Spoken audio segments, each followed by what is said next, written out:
আসসালামু আলাইকুম, সবাইকে স্বাগত জানাচ্ছি আজকের পর্বে নতুন আরও একটি রেসিপি দেখার জন্য। আজকে আমি আপনাদের সাথে ভীষণ মজাদার একটা লাড্ডু রেসিপি শেয়ার করব। আজকে তৈরি করে দেখাবো আপেলের লাড্ডু।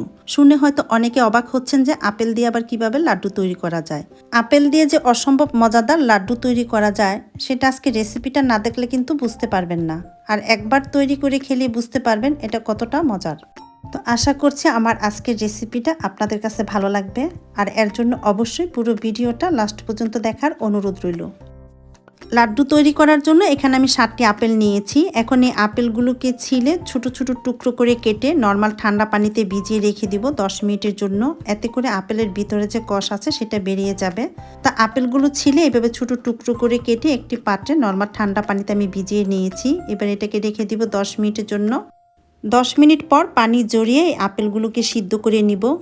আপেল সিদ্ধ করার জন্য চুলায় একটি হাঁড়ি বসিয়ে আপেল থেকে পানি ঝরিয়ে এর মধ্যে দিয়ে দিচ্ছি। সাথে 1/3 কাপের মতো পানি দিয়ে দিলাম, কারণ আপেল কিন্তু অনেক নরম, তাড়াতাড়ি সিদ্ধ হয়ে যায়। স্বাদ মতো কিছুটা লবণ দিয়ে দিচ্ছি, খুব বেশি একটা পানি লাগবে না। এবার ঢাকনা দিয়ে ঢেকে 5 থেকে 7 মিনিট মিডিয়াম আঁচে আমি আপেলটাকে সিদ্ধ করে নিব।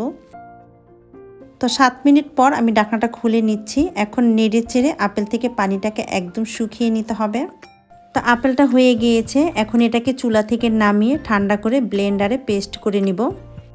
চুলায় আবার একটি প্যান বসিয়ে এর মধ্যে দিয়ে দিচ্ছি 2 টেবিল চামচ পরিমাণ ঘি। আর এখানে কিন্তু ঘি ব্যবহার করতে হবে, তেল ব্যবহার করা যাবে না, তাহলে কিন্তু এই লাড্ডুটা খেতে ভালো লাগবে না। ঘিটা গলে যাওয়ার পর পেস্ট করে রাখা আপেলের মিশ্রণ পুরোটাই এর মধ্যে দিয়ে দিচ্ছি। এখন চুলার হিট মিডিয়ামে রেখে 2 মিনিট আমি এটাকে জাল করে নিব। 2 মিনিট জাল করে নেওয়ার পর অ্যাড করে দিচ্ছি অরেঞ্জ ফুড কালার। এটা অপশনাল, আপনি চাইলে বাদ করতে পারেন, তবে দিলে কালারটা দেখতে ভালো লাগে। এবার ফ্লেভারের জন্য দিয়ে দিচ্ছি সামান্য পরিমাণের এলাইচের গুঁড়া। এখানে কিন্তু যে কোনো ফ্লেভারের এসেন্স ব্যবহার করতে পারবেন। 1/3 কাপ দিয়ে দিচ্ছি কনডেন্স মিল্ক, সেই সাথে দিয়ে দিচ্ছি 2 টেবিল চামচ পরিমাণ ড্রাই নারকেল। এখানে আমি প্যাকেটের নারকেলটা ব্যবহার করছি, আপনি ফ্রেশ নারকেলও এখানে ব্যবহার করতে পারবেন।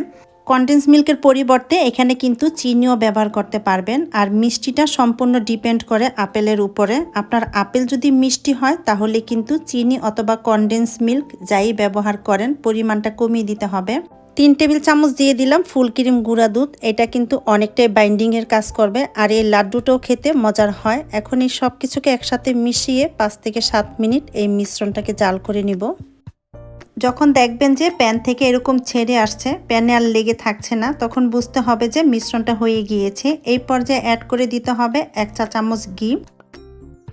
ঘিটাকে নেড়ে চেড়ে ভালো করে একটু মিশিয়ে নিচ্ছি। তারপর চুলা থেকে নামিয়ে এই মিশ্রণটাকে পুরোপুরি ঠান্ডা করে লাড্ডুগুলো তৈরি করে নিতে হবে। তো লাড্ডু তৈরি করার জন্য মিশ্রণটা হয়ে গিয়েছে, এখন আমি এটাকে চুলা থেকে নামিয়ে নিচ্ছি। চুলা থেকে মিশ্রণটাকে নামিয়ে ঠান্ডা করে নিয়েছি। এক এক করে এবার আমি লাড্ডুগুলো বানিয়ে আপনাদেরকে দেখিয়ে দিচ্ছি। আপনি যেই সাইজের লাড্ডু বানাতে চান সেই পরিমাণের মিশ্রণ প্রথমে হাতের তালুতে নিয়ে গোলাকার করে তারপরে গুঁড়া দুধে গড়িয়ে নিলে কিন্তু এই লাড্ডুগুলো রেডি হয়ে যাবে পরিবেশনের জন্য। গুঁড়া দুধে না গড়িয়েও আপনি এই লাড্ডুগুলো পরিবেশন করতে পারবেন। আমি আরও একটি বানিয়ে আপনাদেরকে দেখিয়ে দিচ্ছি। এখানে আমি গুঁড়া দুধের সাথে নারকেল মিক্স করে নিয়েছি। ভিতরে এবং উপরে এভাবে নারকেল দিয়ে তৈরি করলে এই লাড্ডুগুলো খেতে কিন্তু অনেক বেশি মজার হয়। সহজ রেসিপিতে তৈরি হয়ে গেল অসম্ভব মজাদার আপেলের লাড্ডু।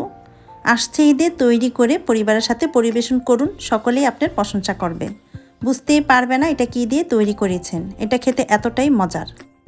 রেসিপিটি আপনাদের কাছে ভালো লাগলে ভিডিওটিতে একটা লাইক দিবেন এবং চ্যানেলটি সাবস্ক্রাইব করে সাথেই থাকবেন। সবাইকে অসংখ্য ধন্যবাদ জানিয়ে আজকের মতো এখানেই বিদায় নিচ্ছি। আল্লাহ হাফেজ।